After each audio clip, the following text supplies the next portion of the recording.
Joining me now, my first guest is someone who knows a thing or two about making budgets. He's delivered at least 8 budgets from what I recall. P. Chidambaram, former finance minister, joins us. Mr. Chidambaram, predictably, you've been very critical of the budget, saying that it does not address the core concerns at the moment facing the economy. Can you be more specific? What could the finance minister have done that you would have done if you were finance minister? The second part of the question is not relevant, but I'll answer the first part of the question. I have issued a statement at the press conference today, earlier in the evening, listing at least 10 or 11 challenges mentioned not by me, but in the economic survey. The economic survey presented by the chief economic advisor lays out 10 or 11 challenges. Now, I'm surprised and disappointed that the Honorable Finance Minister has not devoted a paragraph or two to each challenge. Each of them is a major challenge. I'll give you some examples. The penal tariffs imposed by the United States that have created stress for manufacturers, especially exporters. Second, the growing trade deficit, especially with China. Third, the low gross fixed capital formation, which is stuck at 30%, and the reluctance of the private sector to invest. 4, and I'll stop here, the uncertain outlook for flow of foreign direct investment into India and the persistent outflow of portfolio investors for the last several months. Some of these should be addressed, and our government, but the sir, with due regard, Mr. Chidambaram, sir, with due regard, Mr. Chidambaram, with due regard, sir, the finance minister would say she has addressed them. For example, when you look at trying to protect Indian exporters from the Trump tariffs, specific customs duty exemptions, for example, given to seafood manufacturers, many of whom have taken a hit in aquaculture because of tariffs. You have protection given to leather, textiles. She says we have made efforts to protect, insulate our key areas which have taken a hit because of Trump tariffs. Paragraphs, and I'll comment on that. Yes. Mr. Chidambaram, let's look at specific areas. Show me the paragraph. She, in her speech, Mr. Chidambaram, has given customs duty breaks, for example, for those who are in seafood manufacturing, textile apparels. She's also encouraging through data centers to be set complete tax holiday till 2047, thereby hoping that you will have many of the major companies in cloud services coming into India. Why don't you point out the paragraph or the page? Sir, I have with me all the questions before me. I have taken down all the points. These are major points that she has made in her speech today. Next question. If you show me the paragraph or the page, I will answer why that paragraph or the page does not address the concerns raised in the economic survey and my concern. If you are not able to point out the paragraph on the page, please move on to the next question. We'll come back to sir, it on another day or another time. No, Mr. Chidambaram, I'm not going by the page number. I'm going by the speech that she has made. In the speech specifically, she has referred to various custom duty exemptions. She has put a certain outlay, for example, for electronic manufacturing scheme. They have spoken of 7 high-speed rail corridors between cities. The fact is they've increased, in a way, benefits that NRIs can get who wish to invest in India in specific areas. I am giving you the big picture. You're telling me none of those points that I'm raising, for example, the SEZ point, none of them in any way. Of this monologue, Rajdeep. Sir, go What ahead. is the point of this monologue, Rajdeep? You are You asking tell me why you questions, think I'm that the budget has answering. not addressed the issues. I won't answer. You answer. Tariffs issue and the stress it has caused to all manufacturers has not been addressed. If you tell me I'm wrong, this paragraph or this page addresses this issue, I am bound to respond. But I've got the entire speech in front of me. Anyway, please move on to the next question. So, okay, let me raise the, for example, put to you specific, the capex hike, for example. The sustained increase in government expenditure continues, capital expenditure continues. At the same time, the government has maintained the path of fiscal consolidation, which is now pegged at 4.3% of GDP. I want to understand from you, don't you applaud, for example, the fiscal discipline shown by this government? All right. I've understood the two questions and I'll give you specific answers. Take capital expenditure. On the capital account, the budget estimate was 11,21,090 crore in 25-26. But they actually spent only 10,95,755 crore. There was a cut in the capital account by almost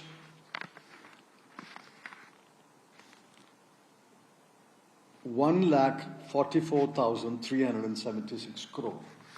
And I'll break it up for you. This 1,44,376 crore. The center capital expenditure was cut by 25,335 crore, and the state's capital expenditure was cut by 1,19,041 crore. Now, the center must explain why there was a cut in capital expenditure in 25-26 and why the states, despite the assistance allegedly extended by the central government, did not spend the entire capital account amount and cut it by 1,19,041 crore. Next year, they have planned a budget estimate is 12,21,821 crore. It's a sharp increase. But giving this year's record, why do I attach credibility? How do I attach credibility to next year's account? So you must explain why the capital expenditure in the 25-26 was sharply cut and why you think that the boost in capital expenditure budget estimate for next year is credible. Then we come to the fiscal deficit and revenue deficit. Now please listen to these numbers.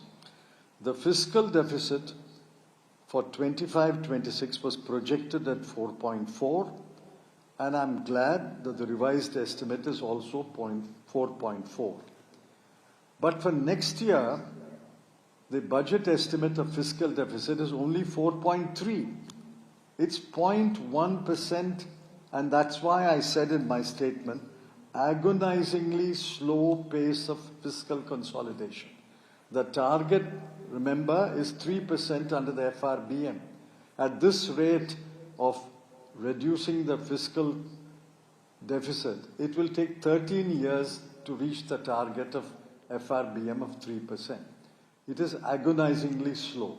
It is not an aggressive, bold move for fiscal consolidation. I would have advised a bolder move of fiscal consolidation. On the revenue deficit side, The current year budget estimate was 1.5 and the revised estimate is 1.5 and the next year's estimate is also 1.5. Only 10 days ago, Dr. Rangarajan pointed out that revenue deficit is as important as fiscal deficit because you're borrowing for revenue expenditure. If your revenue deficit does not reduce at all for 2 years, what kind of a fiscal consolidation is that? I'm not saying that they are anti-fiscal consolidation. I'm saying they are agonizingly slow in fiscal consolidation. You know, you're using that. These are very difficult. There are global headwinds at this time. You said that they have not addressed some of the issues that have been raised, for example, in the economic survey. Now, one of those issues, obviously, is the geopolitical risks that are entailed, and this is partly to do with US tariff strain. Now, the government says, we've given concession for special economic zones. She announced a special one-time measure to facilitate sales by eligible manufacturing units in SEZs to the domestic tariff area at concessional duty rates, modernizing textile clusters, addressing the duty structure in labor-intensive areas, and learning from container shortages, a 10,000 crore container manufacturing schemes. Now, all of this, the government believes eventually the semiconductor scheme, 40,000 crore increased outlay to launch Semiconductor Mission 2.0. All of this, the government hopes, will in some way spur a sense of investment growth to counter any impact of tariffs. You don't seem to agree. You didn't ask me a question. I agree, these are steps. But similar steps were announced last year. Similar steps were announced year before last. But why is manufacturing stuck at 15% of GDP? That's my question. I've been asking this question for quite some time. Intentions are good, but why is manufacturing stuck at 15%? In UPA time, the manufacturing was a higher proportion of GDP. It's come down to 15%. It is stuck at 15%. So you tell me, what is your goal to increase the manufacturing proportion of the GDP? And let's measure by the results. These steps are visible steps. These steps are no-brainer. You must give concessions, you must do this, you must do that. But this has been done for the last 3-4 years also.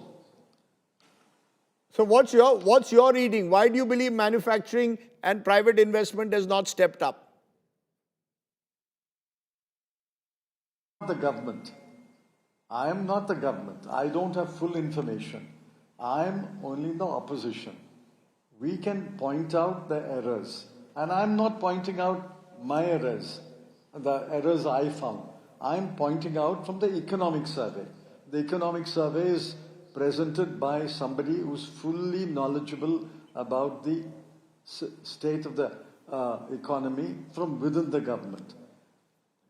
You tell me why you have not addressed these challenges listed in the economic survey.